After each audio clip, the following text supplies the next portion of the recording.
officially. Good afternoon, morning, or whatever it is as you look in it. My video cam isn't working today. Um, you're better off. I'm having a bad hair day, but I'm really here. Everything clean. I'm really here, and the dog is outside. So I think you I'll can, wait for some silverware. all right. So we're really here. We're really going to do it. And that's just the cam we should see, because I can see you if I do the share screen. Yes, you can mute yourself, those of you who have. Here is going over the test. Can you all see the test? It's the test results here. I have the share. Do you see it? Hello? Hello? Yes, we see. Yes. Okay. Yeah, okay, good. Just seeing where you are. You notice I moved the average on the test from a 70 to an 80. So what I do is I move the average, and when I do that, it moves other scores around. So if your score has gone down, one or two did a point or two, let me know and I will restore it. And I'll even give you an extra point or two. This one had been a bit of a trial, but still most of you got most of the questions. So it's not that horrible. Really, really, really. See, average score 80. Anyway, country believed there should be no good that you got prior restraint, no prior censorship. Alien and Sedition Act, you got that. That we can prosecute people who don't like you. Magazine means storehouse. See, you did all right. Increased literacy rates led to a demand for more ethics and less biased media. False. No, during the 19th century and the 18th century, we assumed that everything was biased. We'll get to that today. Trail of Tears, you knew. I mentioned that very briefly in the lecture. You figured that out yourself. That was good. Result of high-speed tests, cheap newspapers, and the penny press. We talked about that in the review. You got that. See, most of you got these right. Unintended consequence is increased literacy. Morse invented Morse code rather than the telegraph itself. Again, you guys did pretty well overall. Let's see ones that people had some trouble with. Impact of early photography, bringing emotional impact. See, you guys did well. There is one or two. Spanish-American War, Teddy Roosevelt. See, you didn't do bad. It's just that you were all over the place. See, was there others that you really missed? Okay, here's one. Grover Cleveland showed that sex scandals aren't anything new. No, people just assumed that that's what the media did. So no, that's not right. I mean, yes, sex in the media was a thing. Alexander Graham was the sole inventor. False, false. Okay. Morse code is an app. You got that. See? Aha. Typewriter is a form of mass media. No, it doesn't carry a message. You type on it, you use the typewriter to write something for a script, a newspaper, a magazine. See, a lot of people are still kind of sketchy on that. Uncle Tom's Cabin, Matthew Brady and the Civil War. Yellow journalism is what we had in the 1890s. See, you all did not do all that bad. So it was okay. But the thing is, everyone's talking about media ethics. Well, we will start talking a little about from the start. Media ethics started right here. See, I'm trying to turn my camera on. Big thing in media ethics at the time, everybody just assumed in the 19th century that everything was crazy, nobody cared. But something changed, and it came from Chattanooga. All the news that's fit to print. The Adolph Ox story. Adolph Ox, born March 2nd, 1858, received little formal education, but he possessed talent and industry and had a personality to exploit them. At age 11, Adolph began working for the Knoxville Chronicle. He'd arrive at 5 a.m., fold the 50 papers for his route, walk 4 miles delivering them, go home for a brief breakfast, and by 7 a.m. be seated at school.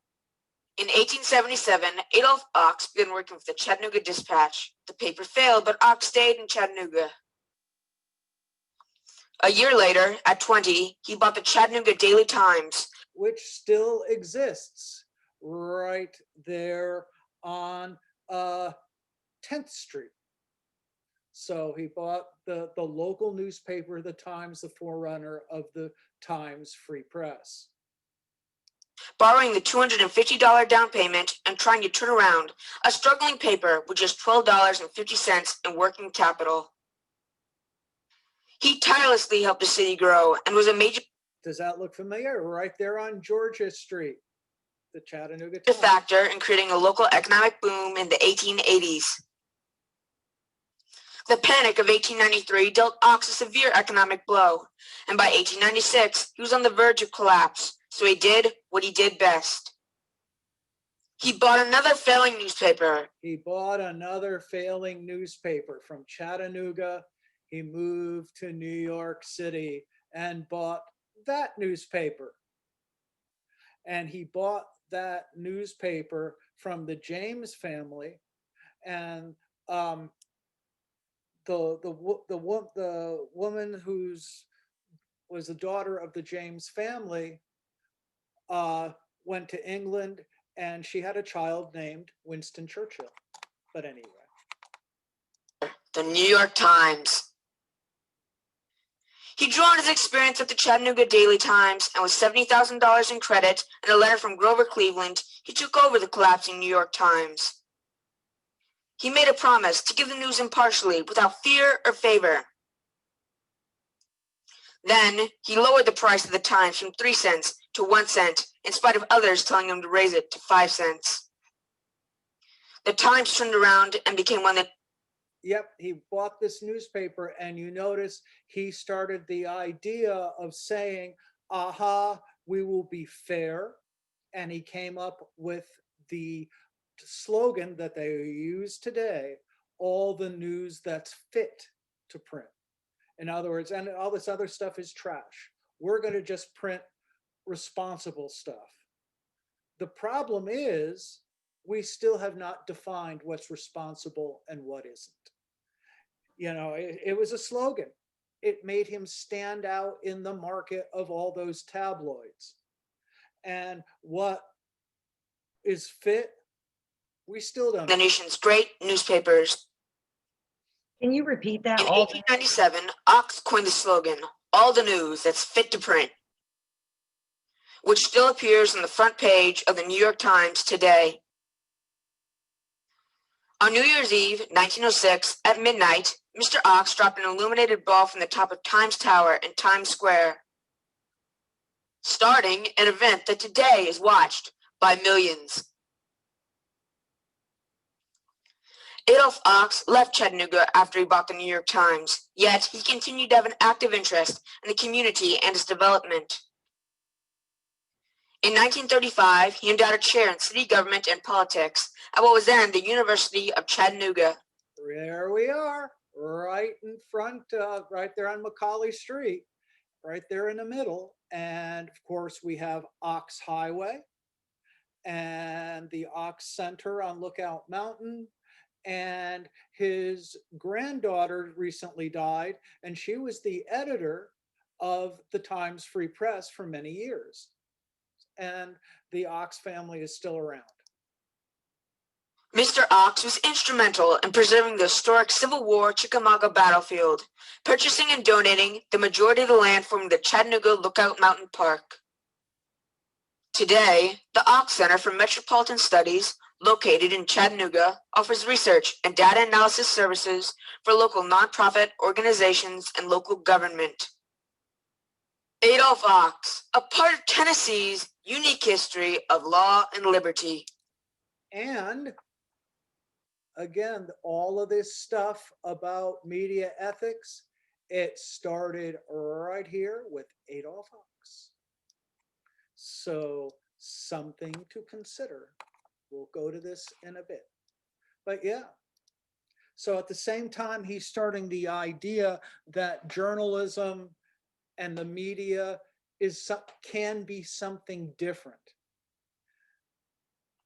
At that time, other people start to follow along. 1909, Society of the Professional Journalists start, the first journalism school, University of Missouri. In 1922, the American Society of Newspaper Editors starts the first code of ethics. And here it is.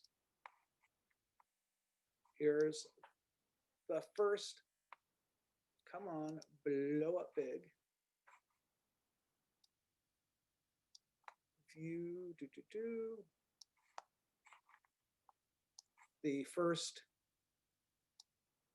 time newspaper editors sat down and said what we should be. Should be responsible, should defend the freedom of the press, be independent, which means that it should not be favoring one side or another. Those starts of things. So anyway, just some basic stuff there. I have the modern code of ethics, which I was on the committee to help write.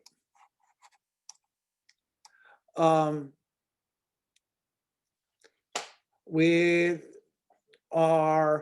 act with integrity, the basic principles of media ethics. Should be fair and accurate, take responsibility, verify information. Remember, neither speed nor format excuses inaccuracy. Context, identify sources, consider people's motives because everybody has a spin. Diligently seek subjects and allow them to respond to criticism. Avoid going undercover. Label advocacy and commentary. You're allowed to have an opinion, but identify what's opinion and what's fact. Minimize harm. Show compassion. Act independently from the very beginning. Avoid conflict of interest. Refuse gifts and favors. Deny favored stuff for advertisers. Be accountable. So this is what we expect. Now, does that mean people do it? No. Why? Why don't people act ethically? Well, what do you think? Ask you. We have a code of ethics. I'll tell you why. A code of ethics does not have any enforcement power. It is a guideline. If you have the opportunity to break a big story and you're going to pull in a bunch of eyeballs, people will do it. You're advertising. will go up. You will get higher ratings. And no one's going to say no. Anyway. So you went from, at the beginning, we're starting to talk about ethics. Then we call the golden age of newspapers. The Associated Press starts in 1906, in which is a conglomerate of different news sources that you pay a subscription for to them, and they give you news all over the world. Smaller cameras mean you get them quick. So does that mean things get ethical? Nope.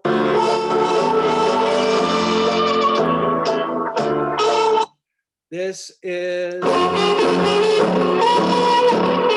what you get in the newspapers.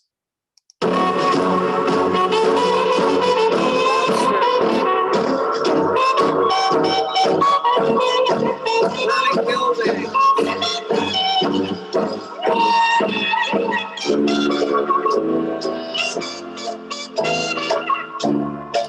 People living in slums. You get the point. My point is, there is no, even though we have a code of ethics, that does not mean that people follow it. People, again, fires, floods, killings, those are the things that bring in the advertisers. So you're constantly balancing your need, the impulse to be ethical with the impulse not to do whatever to make money. And it's hard. Okay, so laws, that's ethics. Laws and ethics, civil and criminal law. We'll talk a little about media and media law here for a second. Civil law is a lawsuit if the media is responsible for damaging somebody. That's civil law. Criminal law is going to jail if you steal something.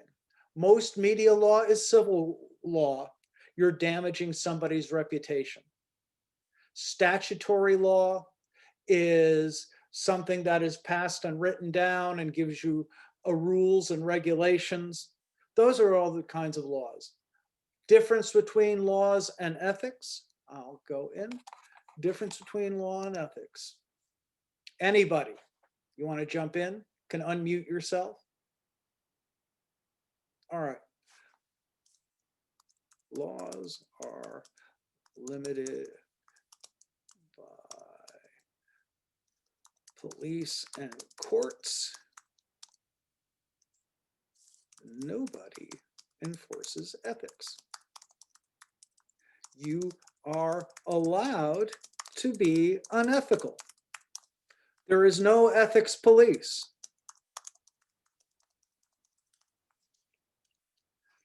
So those are things, laws are things you can and cannot do. Ethics are things you should or should not do.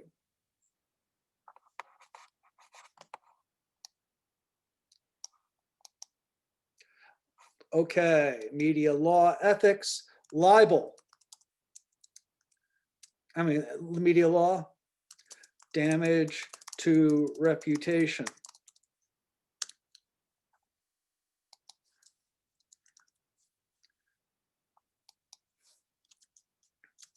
Privacy, it's a law called intrusion.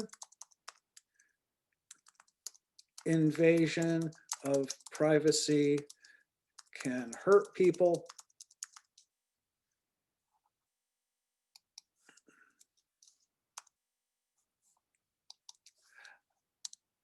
Okay, pornography. There are limits on pornography. How about violence? Nope. There are no laws in this country limiting violent media. Copyright is a big one, especially online. National security.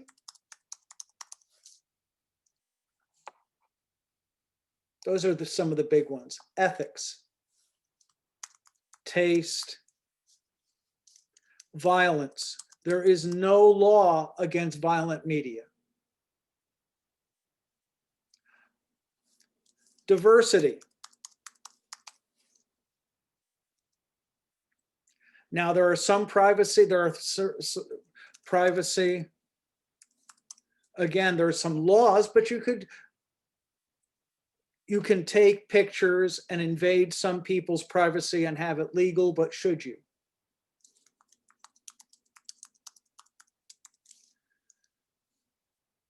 You know, these Somebody's asking, what do you mean by violent media? violence. I mean, you could have car crashes, shootings. I just showed you some from old newspaper stuff. You could be a lot more violent than we actually are. It is all self-regulated. Like showing, also, you can show somebody shot dead on the street and blood coming out of their body. Like, that's fine. Yep. No law against it. No law against it. Nope. Bias. There is no law that says you have to be unbiased. These are all things that you have in the media, the latitude to choose what level of whatever you want to do. Now, like with movies and video games, when we talk about violence, that's not the government enforcing it. Those are self-enforcing. The video gamers and the movie people, they put the ratings things on there. So that's voluntary. Again, we talk a lot about diversity.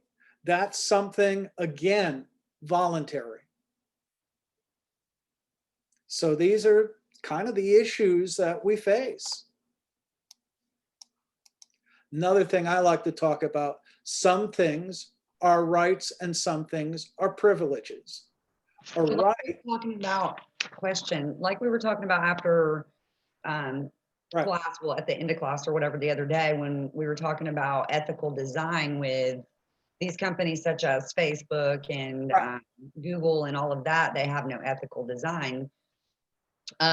You're calling it, with the video game companies, voluntary. Is that the same with Facebook and Google and all of that? Absolutely. And I usually, for this class, make the homework about it be about Facebook and Google, but we have an election, so I'm doing something different. Right. But Facebook is a private company. Mm-hmm. You know, they could do, if you are on Facebook, it's like you are in Mark Zuckerberg's house. The government is not going to make Facebook do or Google do very much. If Facebook and Google damages their reputation, hurts people, has porn or copyright issues, then we can go after them. Yeah, it's actually starting to happen. People are actually, that used to work for the companies, if anybody on here hasn't watched Social Dilemma yet, actually watch that. It came out September 9th, 2020 this year. So anyway, it's going in front of Congress and stuff for them to try to come up with a plan for ethical design for all of these companies. Now, That's going to be very interesting. Again, these are the areas that can cover, but there is no law that says you have to enforce ethics. And these are the kind of things that may go to the Supreme Court, because does this fall under the Constitution? There is no law, we did the First Amendment, that says you have to be unbiased. There's no, it just says you have to be free. And again, Facebook are private companies, so it's going to be sticky. A couple of things I wanted to mention too. Again, free speech is a right that we given by God, cannot taken away. Free speech. Some things are a privilege, like a driver's license. What about your education? There is no right for an education, which means I am not denying you your rights if I give you a bad grade. Obviously, I do just the opposite, try to help your grades, but I'm not denying your right. a right to privacy does exist, and this is where the Supreme Court comes in.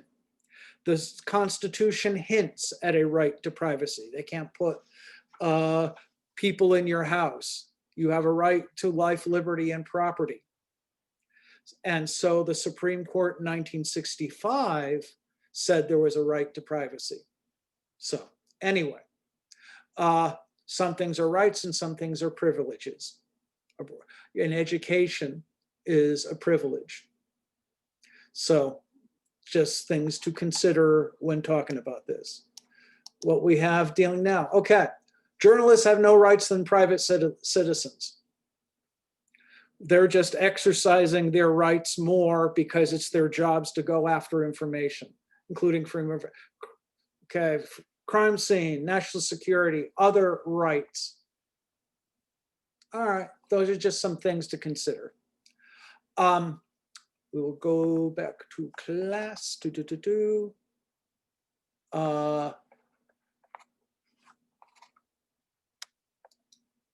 Okay, let's see. I'll have to go back to class. Because our next thing is, and these are lovely people that are helping us with the COVID thing. Okay. Assignments is for the election, since we have an election. Find an example of ethical behavior, again, voluntary, versus and an example of unethical stuff. Don't just give me your opinion. Put your answers in terms of a code of ethics. And again, I listed a code of ethics here. Say, according to the code of ethics, they should not do this. Here is an example from modern stuff. News and opinion. Wall Street Journal. A couple of weeks ago, they got a story about Hunter Biden working with a Ukrainian oil company. We've been talking about, we've known that's out there for a long time. Hunter Biden has a substance problem. He's probably a security risk. He's a messy person. But when this article came out, how much is that a real story? A lot of media are bringing this story out, and there are some articles that say that Daddy Joe is tainted by it, that he is involved, that he's covering for his son, and that the Ukrainians have something on him. Well, they couldn't prove. There is no evidence that any of Hunter's problems are affecting Daddy Joe. The Wall Street, I'm using the Wall Street Journal, a Republican newspaper, somebody who backs Trump. They looked into it and they decided not to cover the story because they could not prove it.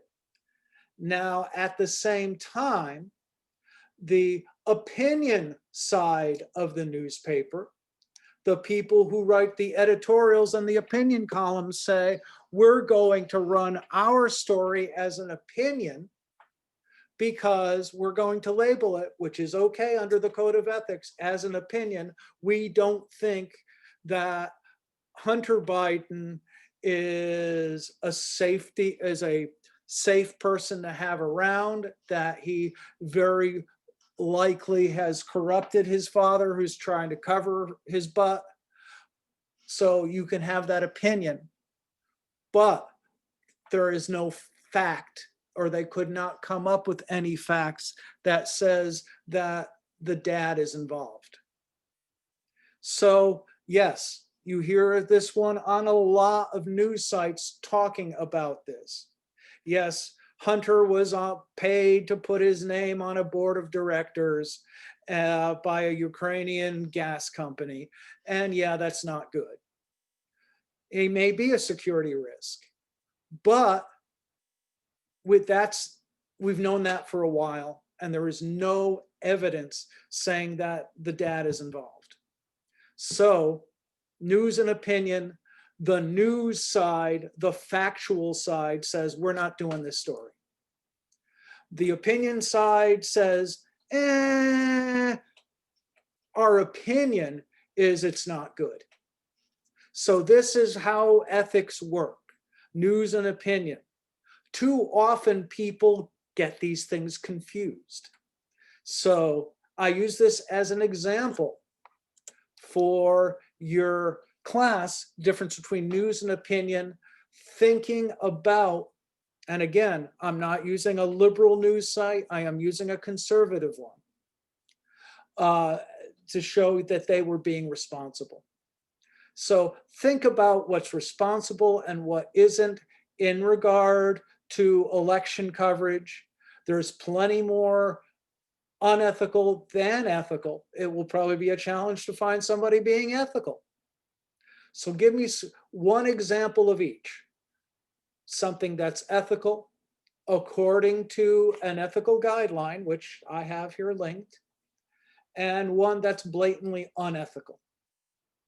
So concerning the elections.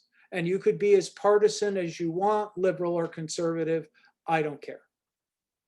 All right, is this the same guidelines as the last essay? Yeah, this is the next essay, due Friday.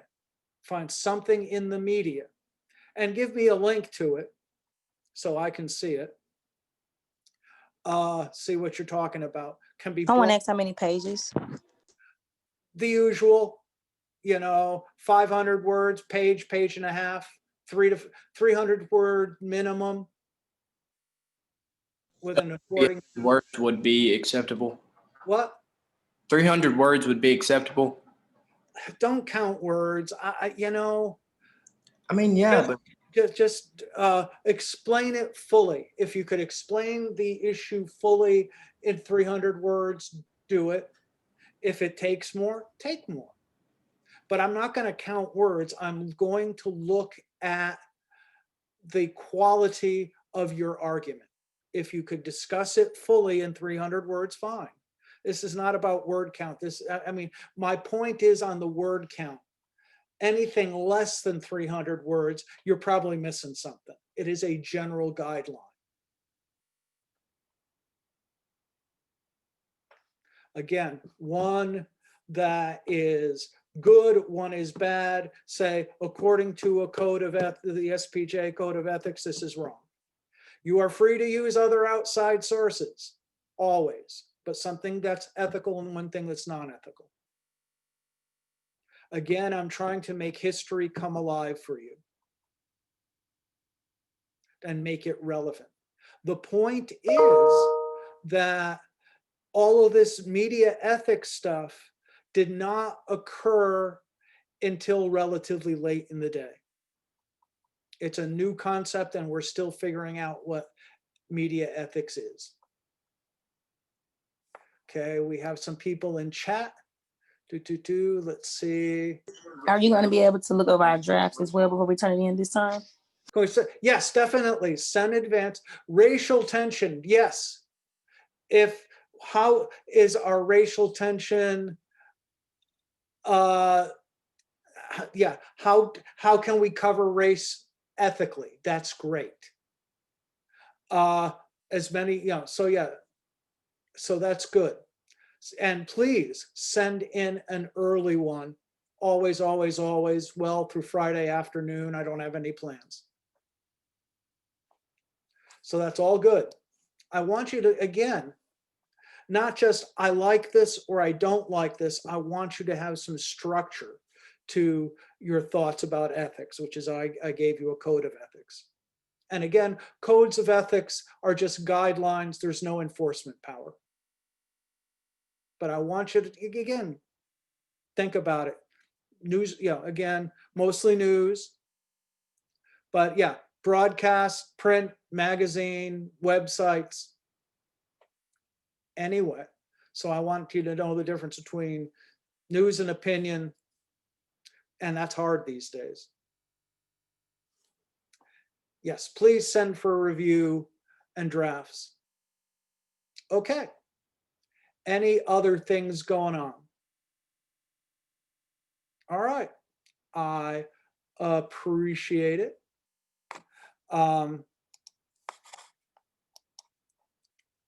I will actually see you probably more in person on Thursday. I'll restart it and have the cam working. But I do appreciate your presence as always. And this, by the way, is our last test we just did. No more tests, just essays and projects to finish up the course. Okay? We are in November. 3 more weeks. I think we're going to make it. Thank you all. Bye. All right.